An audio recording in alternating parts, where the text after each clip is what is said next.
Wealthy CEO, almost D. ED in her arms. Now she's mother to his heir. Brianna Johnson pulled the unconscious tech billionaire from his burning Lamborghini on that rain-drenched Atlanta night, never imagining that his whispered words would throw her into a battle against one of America's most powerful families. The crash happened just past midnight. Metal twisted against concrete. Glass shattered across wet pavement. Most people would have called 911 and stayed back. Not Brianna. She ran toward danger while others fled. The heat from the flames scorched her skin as she dragged the man's limp body across the asphalt. Blood mixed with rain, his designer suit now torn and soaked. Have you ever made a promise in the heat of the moment that completely altered the course of your life? Hi viewers, kindly tell us where you're watching from and what time it is. Warm welcome to the family. Enjoy the story.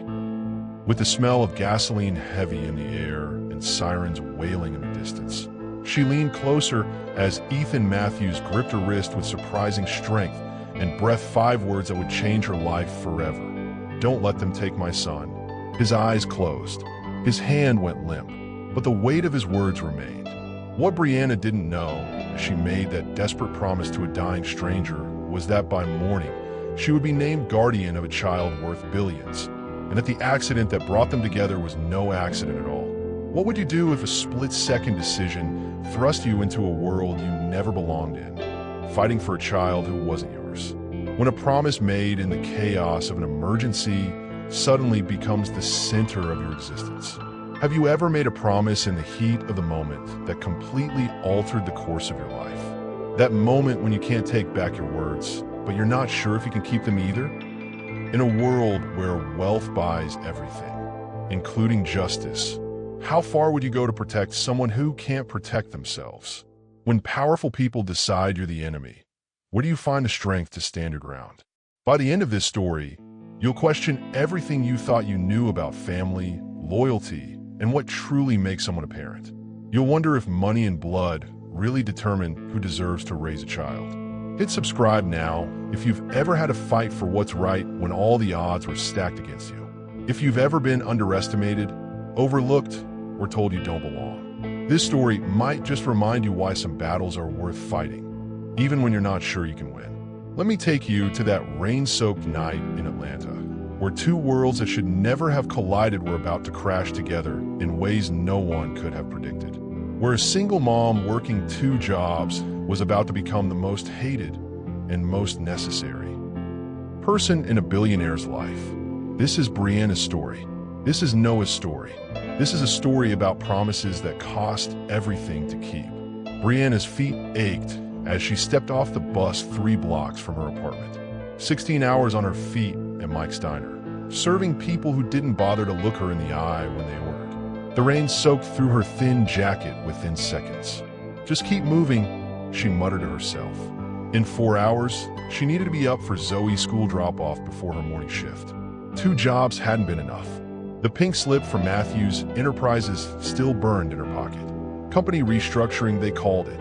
3 years in customer support, gone with a 2-minute meeting and a security escort out the door. Her friend Maya from accounting got the same treatment, along with 200 others. Lightning cracked across the sky as Brianna turned the corner toward Oakwood Apartments, a name that tried and failed to disguise the peeling paint and broken security gate. The rent was due in 3 days. The last of her savings would cover it. But then what? Through the downpour, headlights flashed too bright, too fast. A screech of tires. The sickening crunch of metal against concrete. A sleek black Lamborghini spun out of control, slamming into the retaining wall just 50 feet ahead. Brianna froze for half a second. Then instinct took over. "Hey, can you hear me?" She pounded on the driver's window.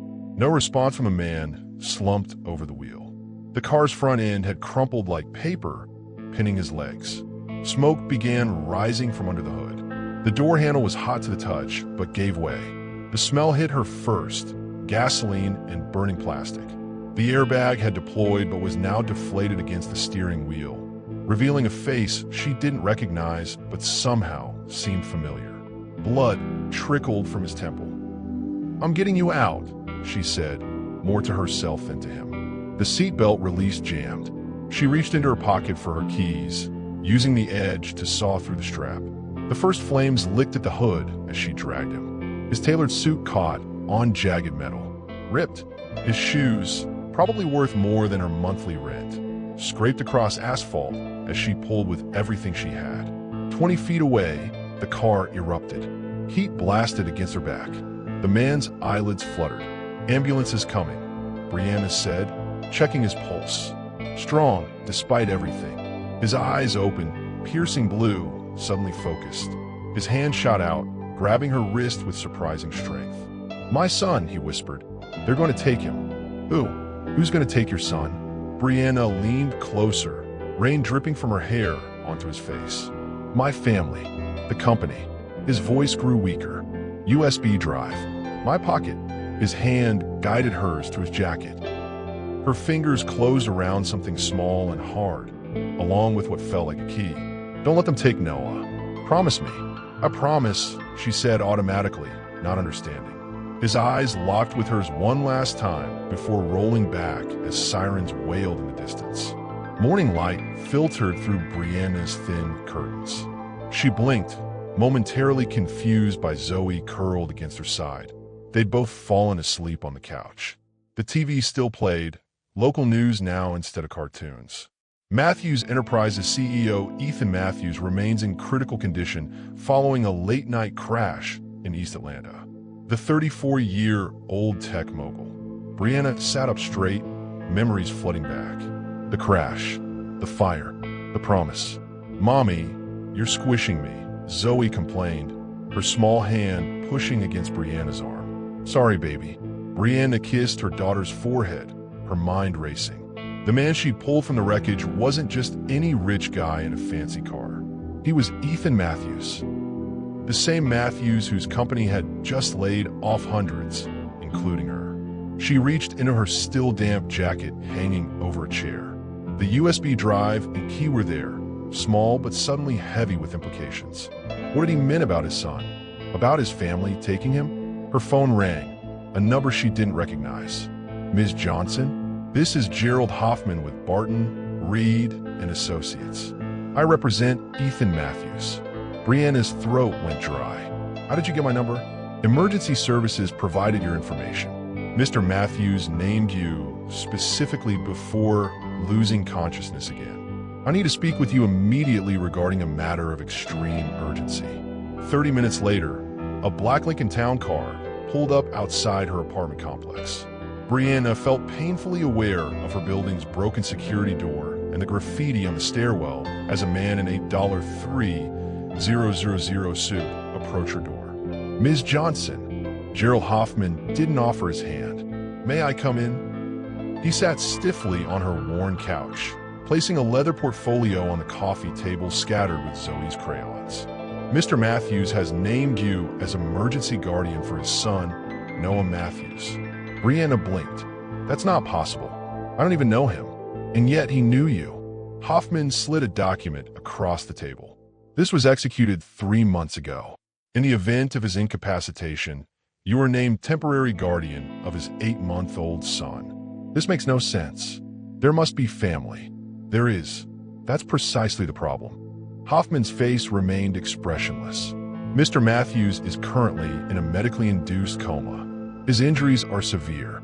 Before losing consciousness again, he confirmed his wishes regarding you and Noah." Brianna stared at the document, her name typed neatly beside terms like sole discretion and fiduciary responsibility. "Why me? That's not my concern. My job is to execute my client's wishes." Hoffman checked his watch. "The Matthews family is already contesting the guardianship. A judge will review the case this afternoon. We need to collect Noah from the family estate immediately. Now, today, I can't just." "Ms. Johnson, let me be clear. Richard Matthews, Ethan's father, has already filed emergency motions to take custody of the child. If you don't come with me now, you'll be in violation of a legal document you're already named in." Brianna looked at the USB drive sitting on her counter, then at Zoe playing quietly in the corner. What she promised. The Matthews estate made Brianna's entire apartment building look like a storage shed. Wrought iron gates opened to reveal manicured lawns stretching toward a house that belonged in a movie. All stone and glass and money. "Remember," Hoffman said as the car pulled up the circular driveway, "you have legal authority here. Don't let them intimidate you." Easy for him to say. His watch probably cost more than her car. A housekeeper led them through a foyer with ceilings higher than trees. Family photos lined marble tables. Ethan shaking hands with famous politicians. Richard Matthews accepting awards, charity galas with celebrities. No photos of a baby. No photos of a mother. "They're in the east sitting room," the housekeeper whispered, sympathy in her eyes. Richard Matthews stood as they entered, tall, silver-haired, with the same blue eyes as his son, but none of the warmth Brianna had glimpsed in the rain. Beside him sat a woman in her 50s, blonde hair pulled into a perfect knot, diamonds glittering at her throat. "This is absurd," Richard said instead of hello. "Some random woman from the street?" "My client's wishes are quite clear," Hoffman replied. The blonde woman, Olivia Matthews, Ethan's stepmother, looked Brianna up and down. "And what exactly are your qualifications, Miss Johnson, besides happening to be at the right place at the right time?" Brianna straightened her spine. "I'm a mother. I have a 4-year-old daughter. I've worked in customer service at Matthews Enterprises for 3 years." She left out the part about being fired. Customer service. Richard's laugh held no humor. "And now you think you'll service yourself to a trust fund? How convenient that you found my son after his accident." "Mr. Matthews," Hoffman warned.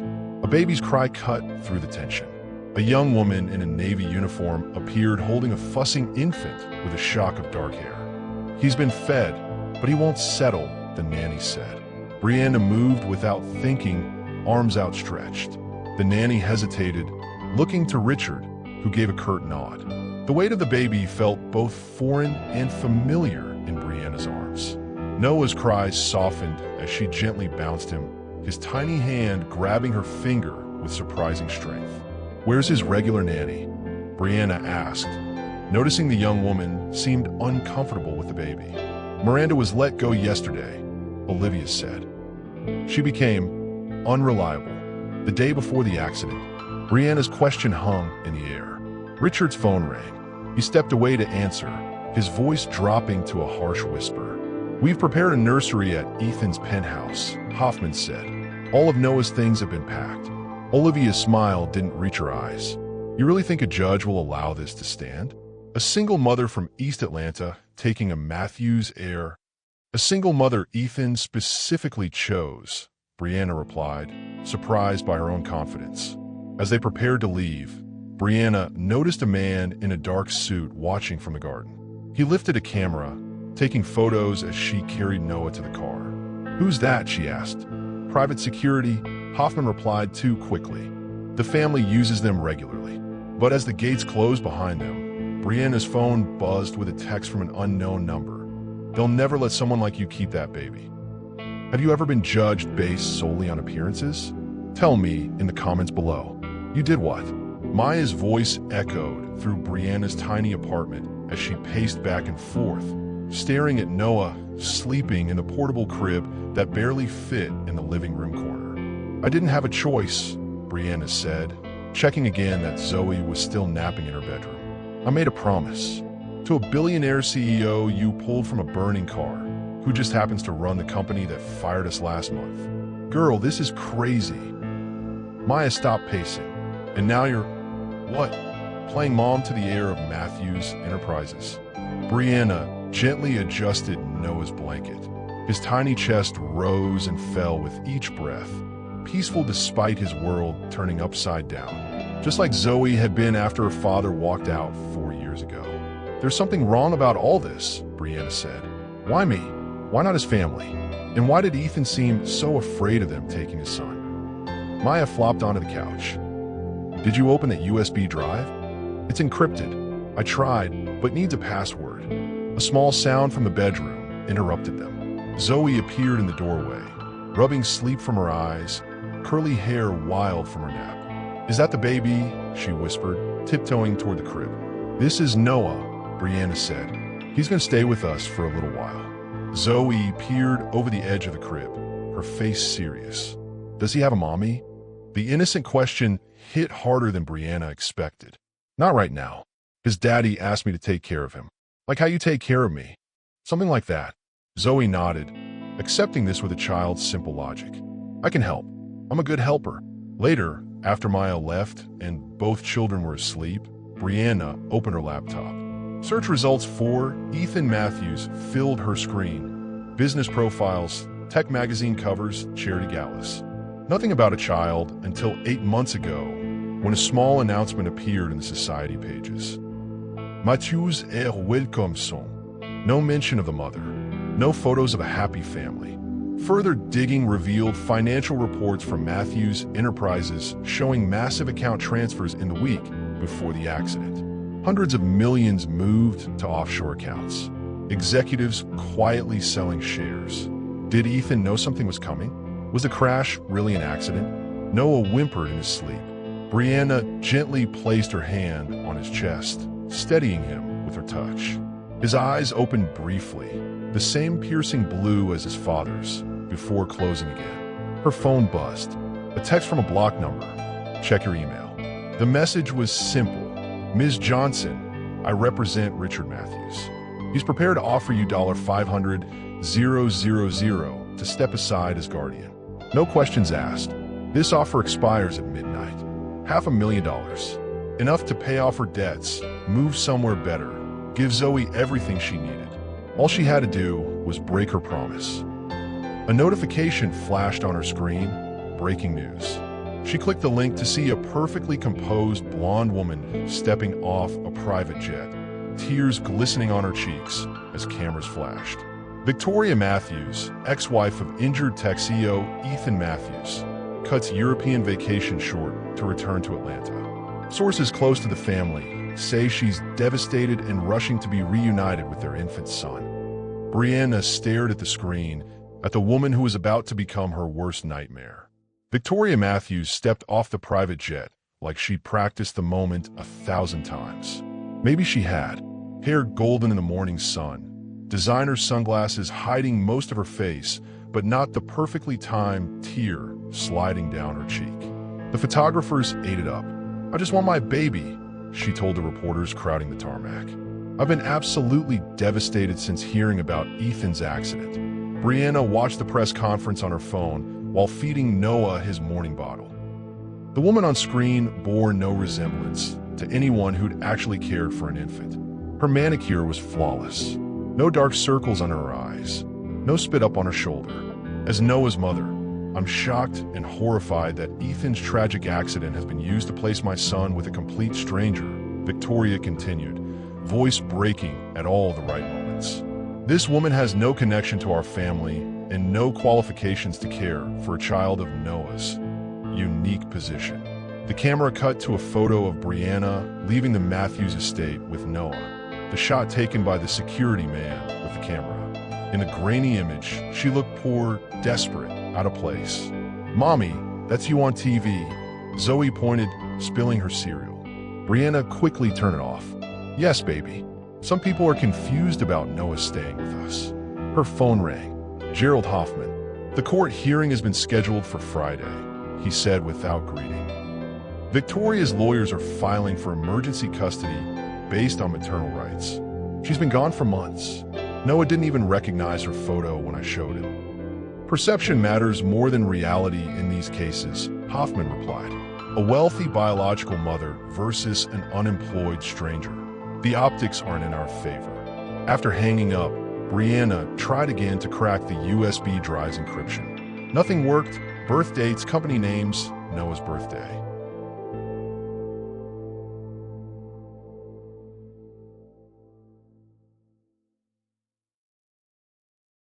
Zoe peered over her shoulder. What's that? Something important Noah's daddy wanted to protect. Maybe it's a treasure map, Zoe suggested seriously. Brianna smiled despite everything. Maybe. Her email chimed. The court summons for Friday, along with Victoria's filing. 43 pages detailing why Brianna Johnson was unfit to care for Noah Matthews. Her termination from Matthews Enterprises featured prominently. So did her apartment's address in a high-crime neighborhood. in her status as an unmarried mother of questionable means. The doorbell rang. A courier handed her an envelope.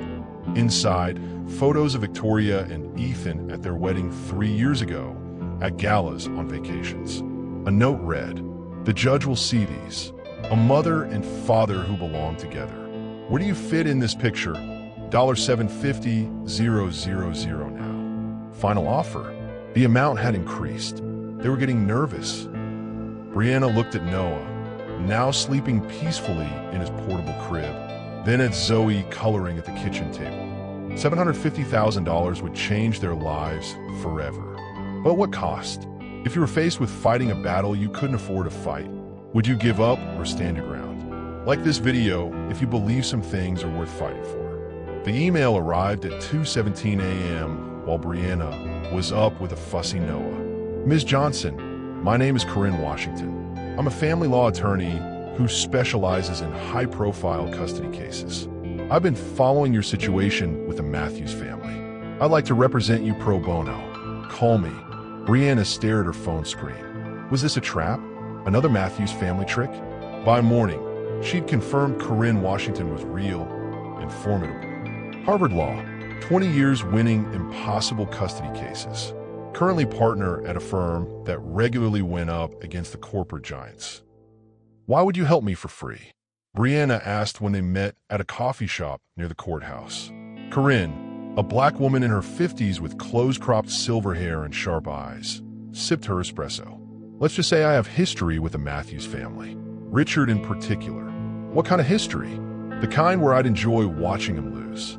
She set down her cup. "But more importantly, I believe in making sure power doesn't automatically win. You were named guardian for a reason." As they reviewed the case, a man in a rumpled suit approached their table. Marcus Wells, he introduced himself, voice low. "I worked with Ethan at Matthews Enterprises until last month." Brianna tensed. Another person with convenient timing. "I get your suspicion," Marcus said. "But Ethan and I were developing a new security protocol before he suddenly pushed me out of the project. 3 weeks later, he has an accident, and I'm fired during restructuring. Why should I trust you?" "Because I know Victoria Matthews. The real Victoria, not the grieving mother act she's putting on for cameras." He slid a folder across the table. "She abandoned Noah when he was 2 weeks old. Checked into a spa in Switzerland that's actually a rehab facility. She's seen that baby maybe 5 times in his life." The custody hearing the next day was worse than Brianna expected. The courtroom felt designed to intimidate. All dark wood and echoing ceilings. Judge Harmon, a golf buddy of Richard Matthews, according to Corinne's research, barely looked at their evidence. Victoria played her role perfectly. Tasteful black dress, tissue clutched in manicured fingers, voice breaking as she described her desperate need to reunite with my precious son during this family tragedy.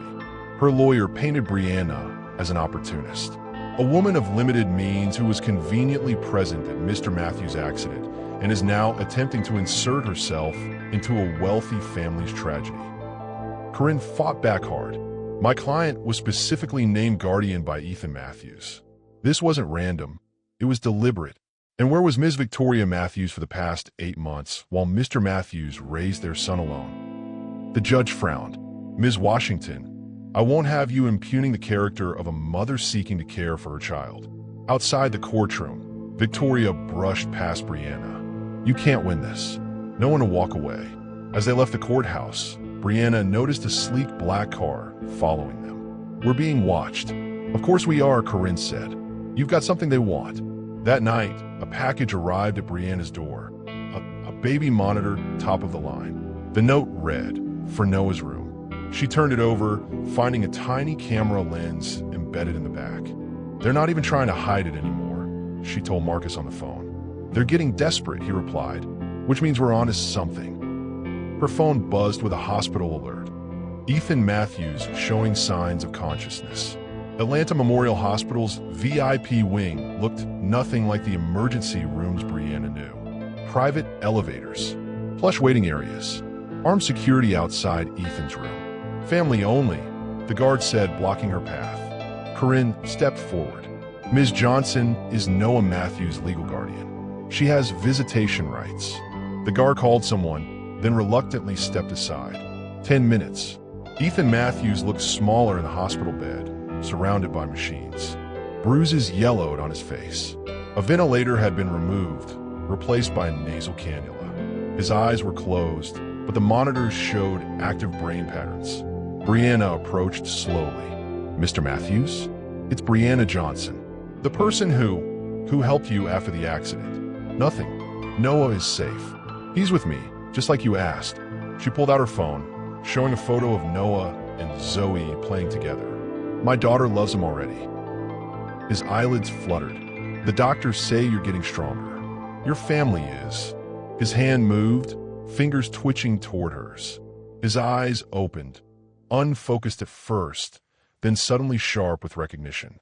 "You," he whispered, voice raspy from disuse. "Yes, I'm taking care of Noah." They tried to. His voice cut off as monitors beeped faster. "Mr. Matthews, your family wants custody of Noah. Your ex-wife is back." His fingers closed around her wrist, surprisingly strong. "No, not safe." The door burst open. Victoria swept in, designer heels clicking against tile. "What is she doing here?" She turned to the nurse. "Get her out. Now." She was just leaving, the nurse said, looking nervously between them. Ethan's grip tightened. "USB," he whispered to Brianna. "Security is coming to remove you." Victoria snapped. Brianna leaned closer to Ethan. "I have it, but it's locked." His eyes locked with hers. One word, barely audible: "Firefly." Then security arrived, escorting Brianna firmly but politely from the room despite her protests. As the elevator doors closed, she glimpsed Richard Matthews hurrying toward Ethan's room, phone pressed to his ear. That night, while Noah and Zoe slept, Brianna tried Firefly as the password on the USB drive. Access granted. Hundreds of files appeared: financial records, emails, surveillance photos. Matthews Enterprises transactions showing millions diverted through shell companies. Offshore accounts in the Caymans, Switzerland, Singapore, all tied to Richard Matthews and the company's CFO. "Holy shit," Marcus whispered when she called him. "This is what got Ethan run off the road. He found proof his father was stealing from the company." "And what does Victoria have to do with this?" "Keep looking." 3 folders down, Brianna found it. Transfers to accounts belonging to VM Holdings. Regular payments of $250,000 every month, dating back years. The most recent, 2 days before Ethan's accident. Her phone chimed with a news alert. Security footage of hospital altercation between Matthew's Heir guardian and grieving mother. The video showed Brianna leaning over Ethan, edited to look threatening. Victoria portrayed as the worried ex-wife trying to protect him. The caption, "Who is this woman? And what does she want from the Matthews family?" Brianna couldn't turn on a TV or open social media without seeing her face. Not her real face. A version crafted by expensive PR firms and tabloid editors. In their stories, she became the opportunist, the gold digger, the schemer. Exclusive. Matthew's guardian's troubled past screamed headlines above photos of Brianna at college parties years ago. Sources close to Brianna Johnson reveal pattern of targeting wealthy men. The source was her ex-boyfriend from 6 years ago, now telling anyone who'd listen about how she always talked about finding a rich guy and using their relationship to climb the social ladder. She dumped him for cheating. Funny how that detail never made the stories. The stares followed her everywhere. At the grocery store, at Zoe's preschool, at the diner where she'd worked until yesterday. "We're getting complaints," her manager had said, not meeting her eyes. "Customers don't feel comfortable. Maybe take some time off until this blows over." Brianna knew what that meant. Another job gone. Her phone rang constantly. Reporters offering money for her side, strangers leaving threatening messages, lawyers claiming to represent various Matthews family interests. "Don't engage with any of them," Corinne advised during their daily strategy call. "They're trying to provoke you into saying something they can use against you." The temporary custody hearing was brutal.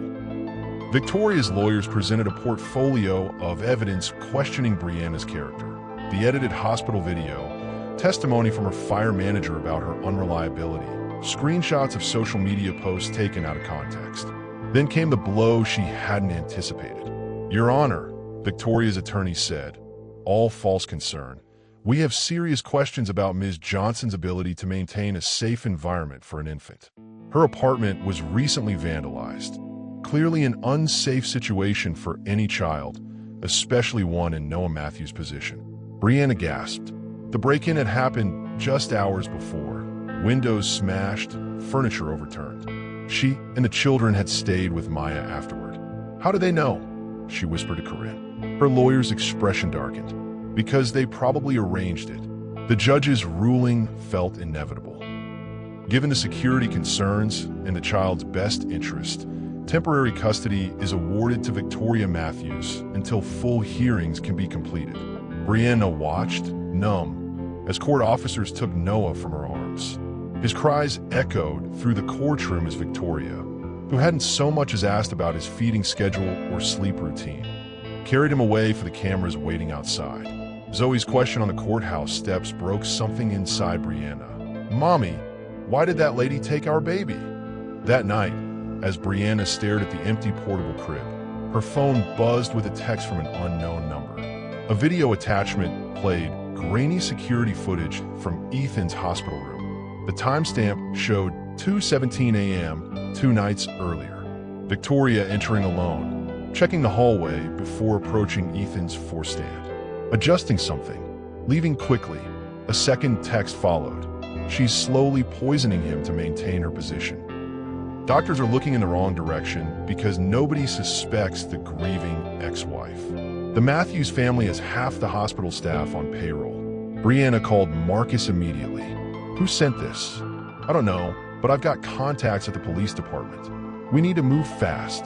Outside her apartment, a car had been parked all day, watching, waiting. Detective Carlos Jackson didn't look impressed by the hospital footage. His office at Atlanta PD was cramped, nothing like the sleek police stations on TV shows. "This video could mean anything," he said, rewinding it on his computer. She could be adjusting his blanket, checking his monitors. At 2 a.m., after making sure no nurses were around, Brianna leaned forward. "And what about the car accident? The brake lines were cut. That's in your own report." Jackson's face gave nothing away. "We're investigating all possibilities, including the possibility that the Matthews family tried to kill their own son." Marcus asked. The detective's eyes narrowed. "Mr. Wells, given your recent termination from Matthews Enterprises, your objectivity might be compromised." Outside the station, Marcus kicked a trash can. "He's on their payroll. Has to be. We need more evidence," Brianna said. "Hard proof that can't be ignored." Maya had taken Zoe for the day, giving Brianna time to strategize with Marcus and Corinne at the lawyer's downtown office. The space felt secure. No windows in the conference room. Phones left outside. "The USB drive proves financial crimes," Corinne said, "but not attempted murder. We need to connect Victoria to the brake tampering," Marcus agreed. "According to the stories, she was in Europe when the accident happened. What if she wasn't?" Brianna pulled up travel records Corinne had subpoenaed. "Look at this. A private jet registered to a Matthews subsidiary landed at a private airfield outside Atlanta the night before the crash. Departed 6 hours later." "That doesn't prove Victoria was on it," Corinne cautioned. Brianna's phone rang. The hospital. Noah had been brought to emergency with a severe allergic reaction. "He's allergic to strawberries," Brianna told the nurse, already grabbing her purse. "It's in his medical records. I told Victoria specifically." At the hospital, she found Noah in a pediatric room, tiny body connected to monitors, his face puffy and red. Victoria was nowhere to be seen. "Where's his mother?" Brianna asked the nurse. "She left for a charity event. Said her assistant would pick him up." Corinne arrived minutes later with an emergency order restoring Brianna's guardianship based on medical neglect. "It's temporary, but it gets him back with you for now." As they prepared to leave with a sleeping Noah, Richard Matthews appeared in the doorway. "This isn't over," he said quietly. "The Matthews family has endured for 4 generations. We don't lose to people like you. People like me?" Brianna stood her ground. "You mean people who actually care about your grandson?" His laugh held no humor. My son wakes up tomorrow. Board meeting is already scheduled. By noon, he'll be removed as CEO from medical incapacity, and I'll take control of the company. Whatever little game you're playing ends then. After he left, Marcus's phone chimed with a news alert. Matthews Enterprises CEO Ethan Matthews regains consciousness, makes full statement to authorities. Brianna looked down at Noah, then back at the door where Richard had stood. We're running out of time. Ethan Matthews sat propped against hospital pillows, bruises fading to yellow-green across his face. A far cry from the glossy CEO photos that decorated the Matthews Enterprises lobby. His eyes lit up when Brianna entered with Noah. "You kept your promise," he said, voice stronger than at their last meeting. Noah squirmed in Brianna's arms, reaching toward Ethan with surprising recognition. The machines tracking Ethan's vitals beeped faster as she placed the baby on his lap. "He's gotten bigger," Ethan said, gently touching Noah's cheek. "How bad has it been? Your ex-wife is playing grieving mother for the cameras. Your father threatened to take over the company. Someone's following me everywhere I go." Brianna kept her voice low. "The password worked. I found the financial records." Ethan nodded. "Richard's been stealing from the company for years. Tax evasion, money laundering, fraud, all of it hidden beneath corporate restructuring. And Victoria?" His jaw tightened. "She never wanted Noah. We divorced before he was born. The pregnancy was..." He glanced at his son, choosing his words carefully. "Not planned. Victoria saw it as leverage.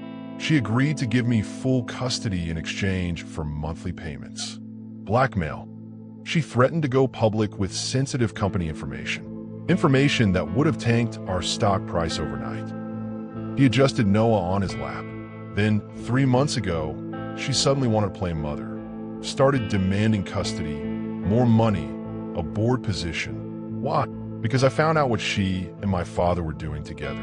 Victoria was never just my father's preferred choice for me. She was his inside source on everything I did at the company. Ethan's free hand clenched into a fist. The night of the crash, I confronted him with proof. Told him I was going to the board the next day.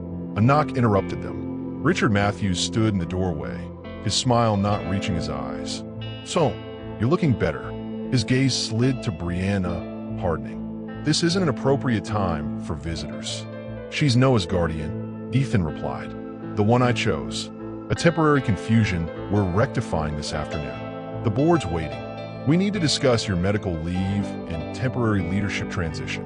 Ethan's hand found Brianna's wrist.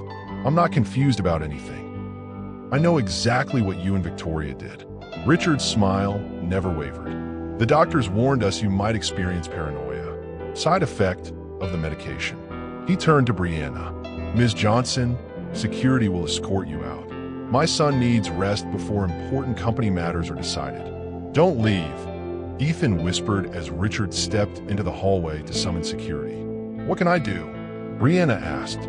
"There's a safe in my penthouse office, behind the Malcolm painting. Combination is Noah's birthday. Everything you need is there.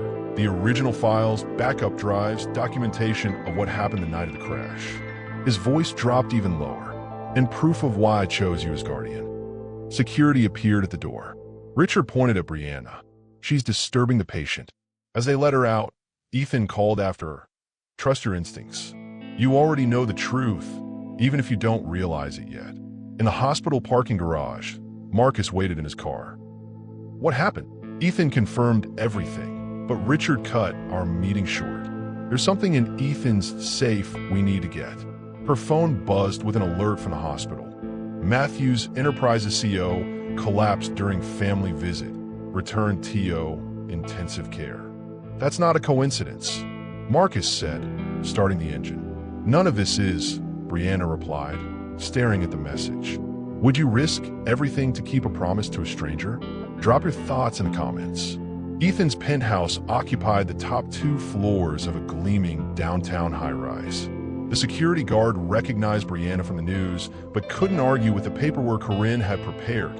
Temporary guardian status gave her legal access to Ethan's residence to collect items for Noah's care. 15 minutes, the guard said, eyeing Marcus suspiciously. The penthouse felt cold, unlived in despite its luxury. Floor-to-ceiling windows framed Atlanta skyline. Modern art hung on walls that had never known fingerprints or crayon marks.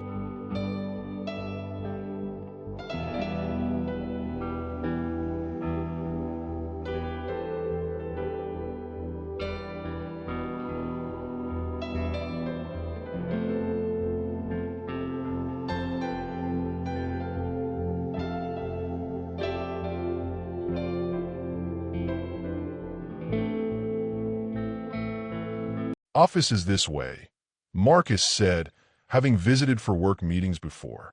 They found a Malcolm painting easily, an abstract swirl of blues and whites that dominated one wall.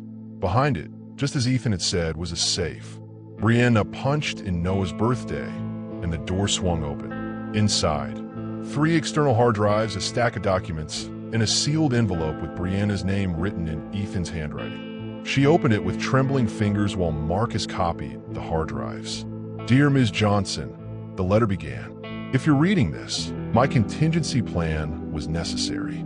First, thank you for protecting my son. You were not chosen by accident." Brianna sank into Ethan's desk chair as she continued reading. 10 years ago, Matthews Enterprises acquired a struggling medical research company called Johnson Biotech. The founder, Dr. Eleanor Johnson, developed breakthrough cancer treatments that saved countless lives, including mine. When my father discovered her research could be more profitable by restricting access rather than expanding it, Dr. Johnson fought back. 3 months later, she died in a car accident.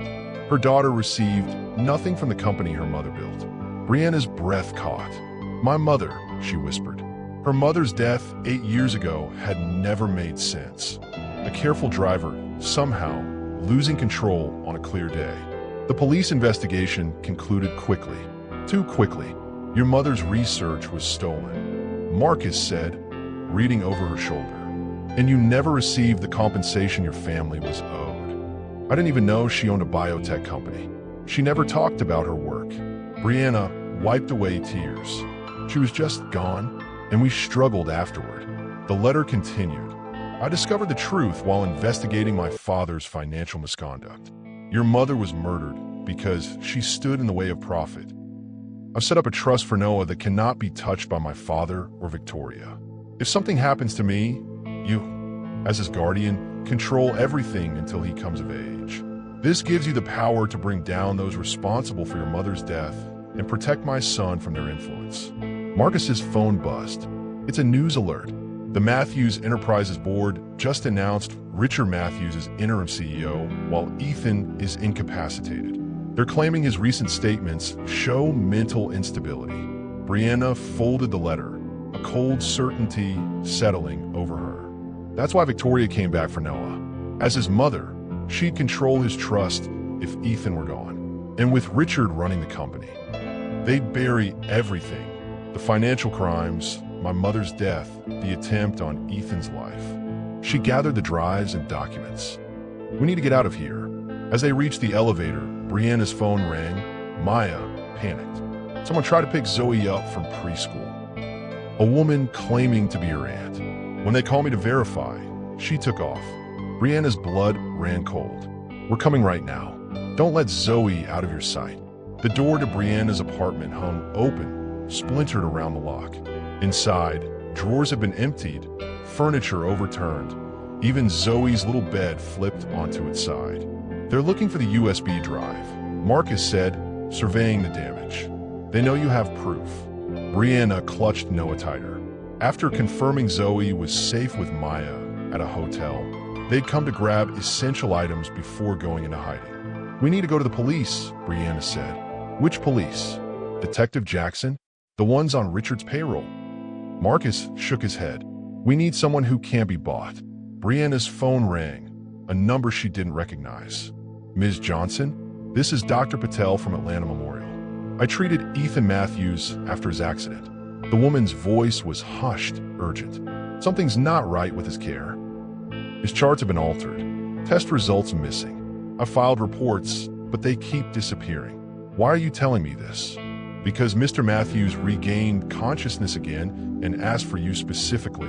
He checked himself out against medical advice. Said to tell you he's at the lake house and to bring Noah. The line went dead. It could be a trap, Marcus warned. Or it could be our only chance, Brianna countered. If Ethan's conscious and mobile, he's the one person who can stop this. The drive to Lake Lanier took an hour, winding through pine forests until they reached a secluded cove. The lake house was a modest cabin, nothing like the Matthews mansion. A single light burned in the window. Ethan opened the door before they knocked, leaning heavily on a cane. You came. Relief washed over his face when he saw Noah sleeping in Brianna's arms. Inside, maps and documents covered every surface. Ethan moved stiffly, pain evident in each step, but his mind was sharp. They tried to drug me into submission at the hospital, he explained. Small doses, nothing traceable. Just enough to make me seem confused, incompetent. Your father announced himself as interim CEO, Marcus said. I expected that. What he doesn't know is I called an emergency shareholder meeting for tomorrow. As founder, it's my right. I still control 42% of voting shares. Brianna placed the sleeping Noah in a makeshift crib, a dresser drawer lined with blankets, just as she'd done for Zoe in their toughest times. I found your letter, she said quietly. About my mother. Ethan's eyes filled with regret. I discovered the truth 6 months ago. I've been gathering evidence ever since, planning to make it right. Then Victoria reappeared, demanding custody of Noah. She threatened to expose company secrets if I didn't comply. What secrets? Clinical trial manipulations. Data falsification. Deaths covered up from experimental drugs. All approved by my father. Ethan's voice hardened. I built Matthews Enterprises to help people. He turned it into a machine that profits from suffering. And my mother discovered this. She refused to let them bury research that could save lives but wouldn't maximize profits. Your mother stood her ground and paid the ultimate price. Headlights swept across the windows. Car door slammed outside. Ethan peered through the curtains. Richard's security team. How do they find us? Marcus grabbed his laptop, checking for tracking software. Your car might have GPS. Or, his eyes widened. The hospital call. The only people who knew you check yourself out were hospital staff. Brianna picked up Noah as pounding started at the door. There's a tunnel, Ethan said, pulling back a rug to reveal a trapdoor. Cold War-era fallout shelter. Leads to a boathouse on the other side of the property. As they descended into darkness, the cabin door splintered open above them. What now? Brianna whispered. Now we end this, Ethan replied, determination burning in his eyes. Tomorrow, one way or another, the truth comes out. Dawn broke over Lake Lanier, mist rising from the water as Brianna rocked Noah in the boathouse. They'd spent the night there, Ethan making calls to allies on a burner phone, while Marcus worked to compile evidence for the shareholder meeting. My security chief is loyal to me, not my father, Ethan explained. He's arranging transportation to the meeting. Unmarked car, back in trance to the building. Why not just send the evidence to the press? Go public now, Brianna asked. Because Richard would claim it's fake. He'd bury it in lawsuits and counter-accusations. Ethan winced as he shifted position, his injuries still raw. The shareholders need to see everything at once in context, with me physically present to answer questions. Brianna's phone vibrated, Maya with an update on Zoe. Both still safe at the hotel under assumed names. The relief was momentary. We need to discuss what happens after, Brianna said. Your father and Victoria won't just disappear. They'll fight back. They've already tried to kill you once. I've considered that. Ethan looked at Noah, sleeping peacefully despite everything. That's why I've arranged for witness protection, if necessary. For all of us. All of us. You, Noah, your daughter. Your targets now too.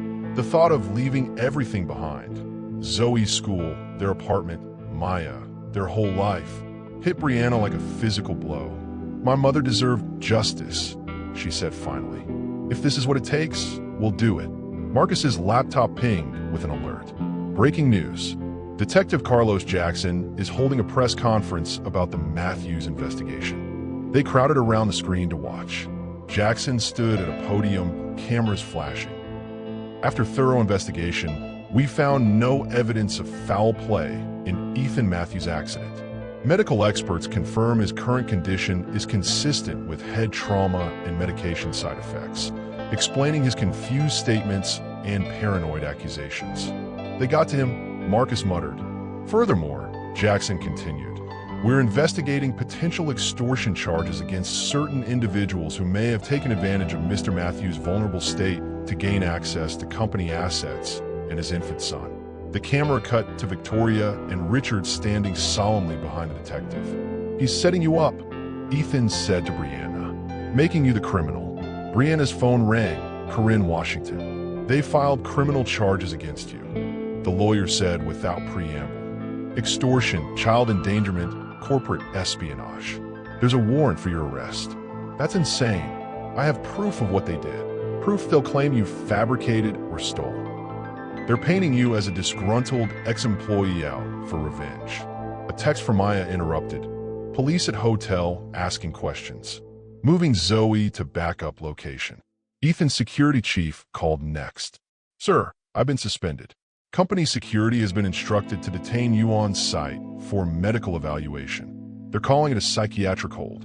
"We're trapped," Marcus said, peering out the window. "The road's blocked. Police boats on the water." Ethan's expression hardened. "Not completely trapped." He pressed a button on his phone. Plan B. Within minutes, the distinctive thump of helicopter blades cut through the morning air. "Richard forgot, I have my own security contingencies," Ethan said as the helicopter descended toward the boathouse's small dock. "One advantage of being paranoid. Sometimes you're actually prepared." Brianna clutched Noah close, watching the helicopter touch down. "Where will this take us?" "To the one place they won't expect," Ethan replied. "Directly into the lion's den." The Matthews Enterprises headquarters dominated Atlanta's skyline. 70 floors of glass and steel reflecting the morning sun. Today, those gleaming windows would witness either justice or the final victory of power over truth. The helicopter landed on the private helipad, normally reserved for Richard Matthews himself.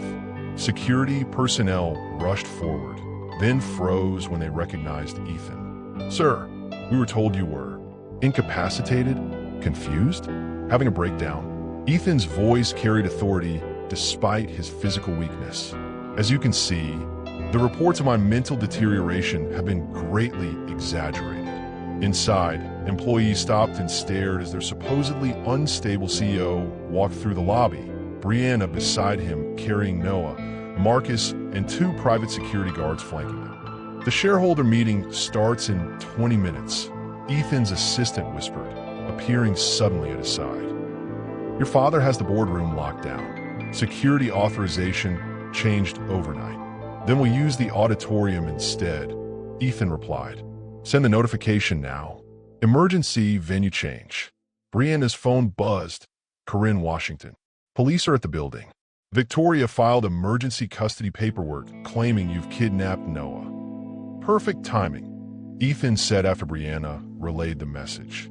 "Let them come. The more witnesses, the better." The auditorium filled quickly. Board members, major shareholders, executives, all buzzing with confusion and anticipation. Richard Matthews entered last, Victoria at his side, both freezing when they spotted Ethan at the podium. "What is the meaning of this?" Richard demanded. "Son, you should be in a hospital. Your doctors are extremely concerned." "I bet they are," Ethan replied, his voice amplified through the room speakers. "Especially the ones you're paying to keep me sedated." Security guards entered through side doors. Detective Jackson appeared at the main entrance. "Please take your seats," Ethan continued calmly.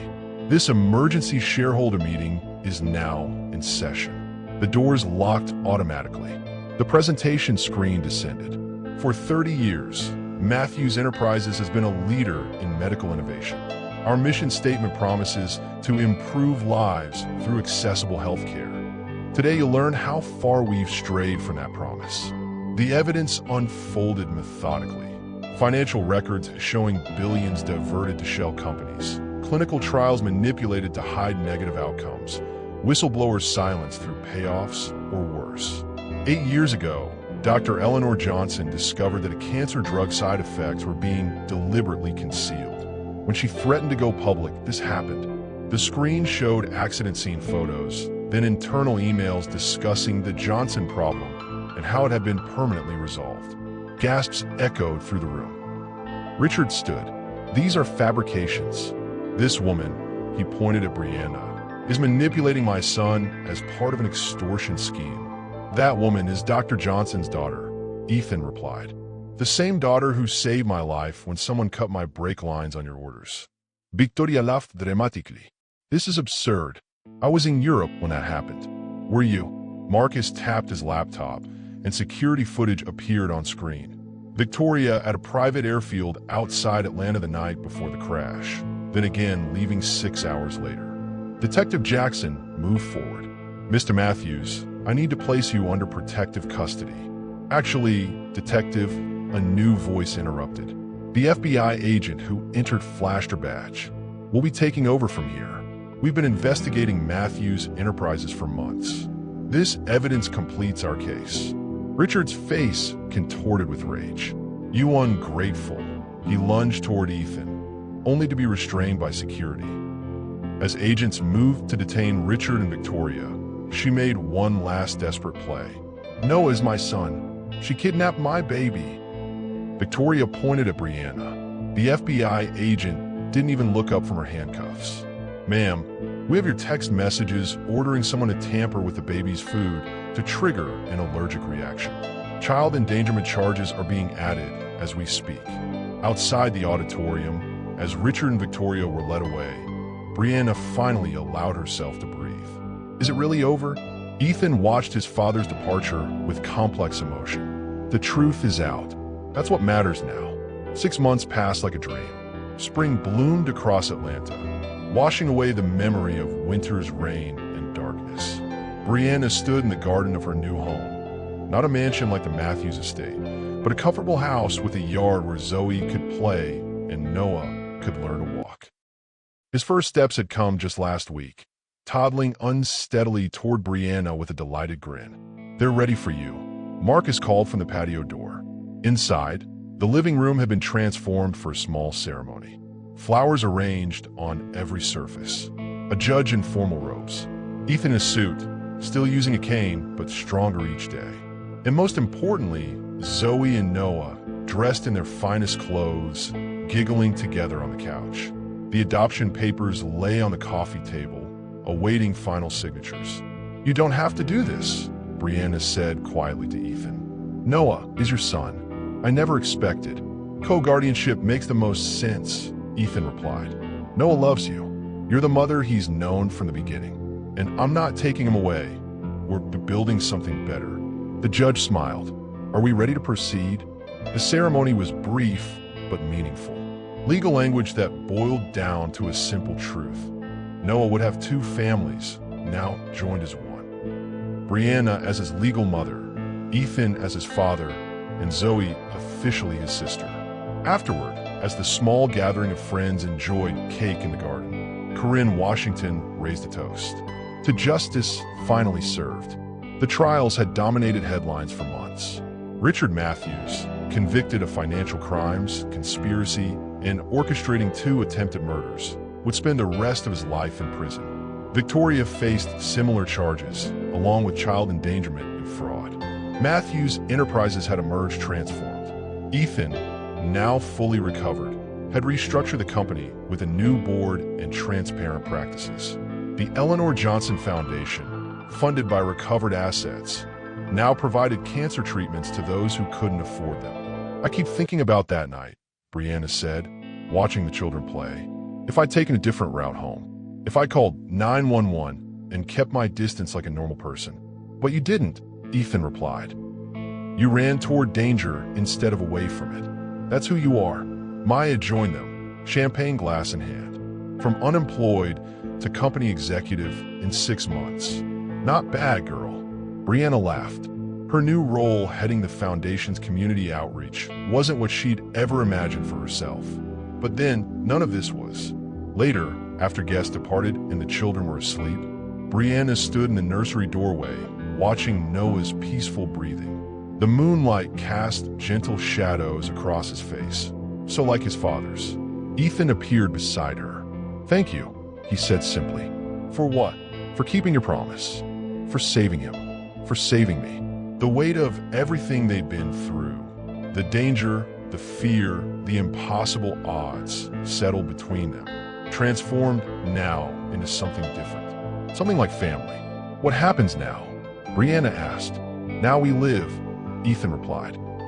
"Now we show these kids that sometimes the families we choose are stronger than the ones we're born into." As they stood there in comfortable silence, Brianna thought about promises, how the one she'd made to a stranger on a rainy night had changed everything. How sometimes the hardest roads lead exactly where you're meant to be. Family isn't always blood. Sometimes it's built through the promises we keep when everything is on the line. If this story touched you, hit subscribe for more powerful stories about courage and justice. And next week, don't miss the judge who sentenced his own son and the secret that tore apart an entire courthouse. Because sometimes the most important promises are the ones we make to ourselves.